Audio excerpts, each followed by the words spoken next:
Ayan.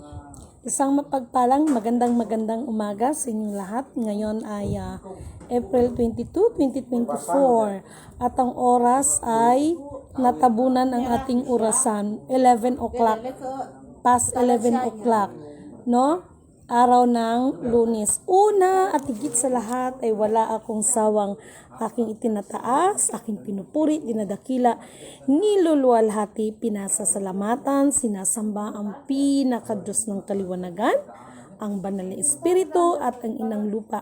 Maraming salamat sa apat na elemento ng daigdig, ang elemento ng apoy, ng tubig, ng hangin at ng lupa, at sa apat na direksyon na ito from the north, east, west, south. Mabuhay mula sa sikatan ng araw, perlas ng silanganan.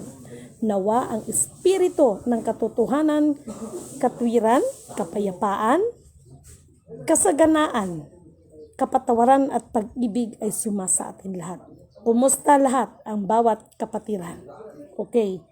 Kung sino ang nakakapanood ng aking mga post na dinaan sa TikTok ng aba ninyong lingkod ay yan po ay paalala ko lang, yan po ay may basbas upang yan po ay ipopost ko. Okay, but anyway, sa pagkakataon nito, sa umagang ito ay nais kong pasalamatan lahat ng mga nanalangin din para sa akin, no? Maraming salamat sa inyo at saka sa lahat ng patuloy na nagtitiwala at mga nagpapadala ng LBC. Ayan, special mention ng LBC. Okay? Maraming salamat sa ating mahal na kapatid, no? The one of the real descendants of Sultanate of Sulu. Mabuhay, mahalika Kingdom of God, no? The Lupasug Sulu Empire Darus Islam, no? Maraming salamat sa iyo, kapatid, no? At sa pagkakataong ito ay nais ko lang ibahagi sa inyo sapagkat ito ay may kinalaman sa aking mga vlog recently lang, no? Nung nakaraan ay nag-vlog po ang aba ninyong lingkod that after ng solar eclipse nung April 8 ay may mga iba't ibang mga pangyayari na hindi inasahan. Actually, nakapropesya naman yan. Kaya lang, bilang paalala, itong ginagawa ko. At maraming salamat sa ating kapatid na nag-share. No? Kanina tinawagan niya ako at talaga lang naman. No? Kaya ang masasabi ko lang, ang inyong mga pasasalamat sa akin at inyong mga papuri ay itinataas at binabalik ko yan sa nagsugo sa akin. Okay? Purihin ang nagsugo, hindi ang mga sinugo. Okay, kanina ibinahagi ng ating isang kapatid na sabi niya, didimin, na confirm, no? Na sa US ngayon, kasi napanood niya sa YouTube, pero sabi ko nga, i-share niya sa akin. That sa US ngayon ay may nakunan sa satellite na after nung solar eclipse ay talagang may namataan sila na mayroong humaon something sa ilalim ng karagatan, no? So isa yan, no? At dahil diyan, no? Dahil diyan ay asahan pa ang iba't ibang mga hindi inaasahang mga pangyayari. Ngunit subalit datapwat. Ito na yung sinasabi ko that lahat ng ito ay panukala pa rin ng pinakadiyos ng kaliwanagan sapagkat yan ay mga signs, no, na malapit na siyang maghahari sa ating lahat. At yung scenario na yan ay ito yung sinasabi ko sa inyo before, no?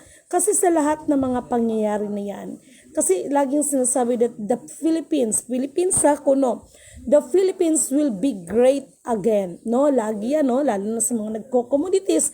Kaya ang sabi ko, paano kilalanin ng buong mundo, titingalain ng buong mundo ang bansang ito dahil ba sa maraming ginto na pinagkakaguluhan ng karamihan na ni sa ating sariling bayan ay nandyan yung mga nakaupo sa posisyon na sila mismo ay naghahatakan pababa, nagsisiraan dahil ang pinakaugat niyan ay ang kayamanan ng buong mundo.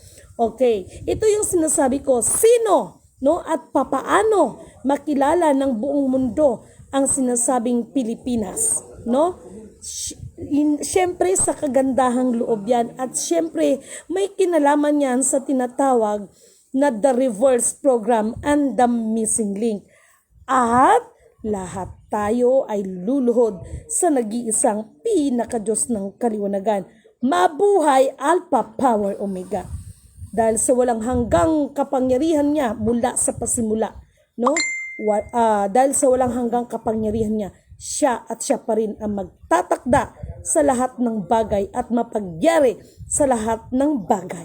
Kaya mga kapatid, itong kagutom, no? Actually, hindi lang naman si Lidimin ang nagsasabi tungkol dyan, nagpapaalala. Meron tayong ibang mga kapatiran, special mention, nandyan sila Inang Nini Lamataw Lios, no? Mga gumaganap ito, no? Na talaga lang naman, no? At asahan, no? Kung napansin niyo, marami akong binahagi, idinaan sa TikTok ng aba ninyong lingkod. Katulad nung di ko kayang tanggapin ang mamawala ka sa akin. Tapos meron ako nilagay sinulat na dami account. Tapos nilagyan ko ng ikis. So kung sino ang makakaunawa niyan, mas mapalad, no? At meron tayong isang kapatid, no? Na hindi daw niya tawag nito. May mga bagay hindi niya nauunawaan. Kaya payo ko sa lahat, kaysa tayo ay humusga, mas mabuti kung mayroon tayong mga bagay na hindi nauunawaan, ay mas mainam at mabuti na manalangin tayo at hingiin natin, no, ang tamang karunungan, ang kaliwanagan sa ating mga pag-iisip, sapagkat ang tao ay nagkakasala sa isip pa lang, sa salita, lalo na sa gawa. Yan po ay palala ng aba ninyong lingkod, no? Purihin ang nagsugo, hindi ang mga sinugo. And so far, no, maraming salamat ulit, no. I don't know, but share ko lang, no. Maraming salamat sa nag-invite sa akin para sa As I Know, no. According doon sa info na ibinigay sa Baning Lingkod, ay ito ay mga grupo ng mga lawyer ng sovereignty. Ayan, mayroon po akong invitation, no, at hingiin ko rin sa ating pinakadiyos ng kaliwanagan, dahil hingiin ko rin ang kanyang basbas, no, kung tayo po ay pahintulutan. Dahil sa pagkakataon na ito ay nag-iingat na ang aba ninyong lingkod, sapagkat batid ko, no, at katulad sa kanta, di ko kayang tanggapin. Marami talagang hindi makakatanggap sa buong katotohanan. Na ang katotohanan na yan ay lagi kong sinasabi, purihin ang nagsugo, hindi ang mga sinugo.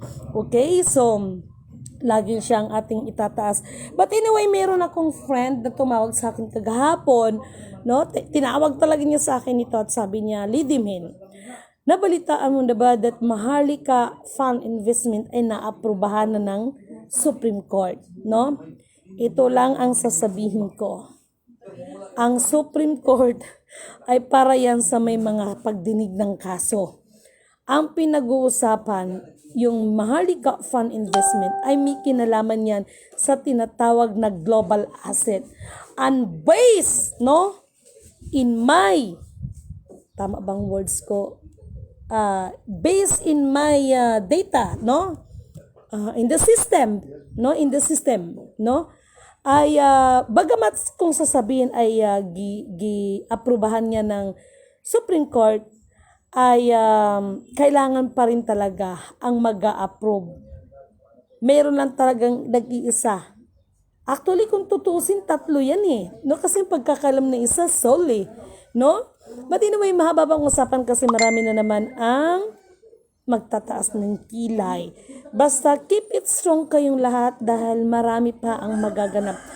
Ang panalangin ko lang, ang paalala ko lang, nawa sa kabila ng lahat ng mga pangyayari na hindi inaasahan ng mga alingaw-ngaw, ay manatili, ipairal ang pag-ibig, no, sa ating kapwa sa kabila ng mga hindi inaasahang mga pangyayari. At nawa mapanatili ang pag-ibig sa kapwa, kahit yung mga tao na nalbahi sa atin, no, ay manatili pa rin ang ating pag-ibig sa kanila, no, hanggat wala pa ang paghuhukom, no, ay ay manatili ang ating mangibabaw pa rin ang pag-ibig, no, sa bawat isa. Kasi sa araw ng paghuhukom ay hindi na pag-ibig, no, ang dulot sa bawat isa sa atin, kung hindi tabak ang dala ni Jesus Christ, no? I-correct niyo ako kung mali ako, no? So mga mahal kong kapatid, always keep on praying lang, no? Alam ko marami talaga ang napanghinaan ng loob, at laban lang, no? Ituloy lang ang laban, no? Katulad ng sinasabi ko sa inyo, no? Itong TikTok naging shares ko sa inyo, kung nauunawaan niyo at naiintindihan.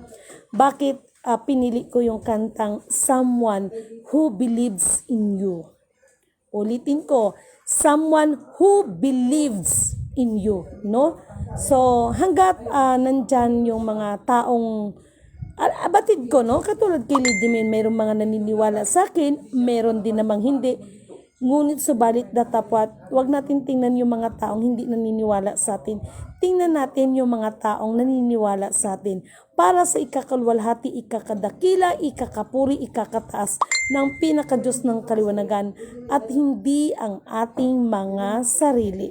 Okay, sana binahagi ko lang sa inyo, no? Kasi katulad nito, ang nakalagay dyan, Bienvenida Infinite Trust Account plus Master Covenant. So, mahabang usapin yan, but yun lang ang aking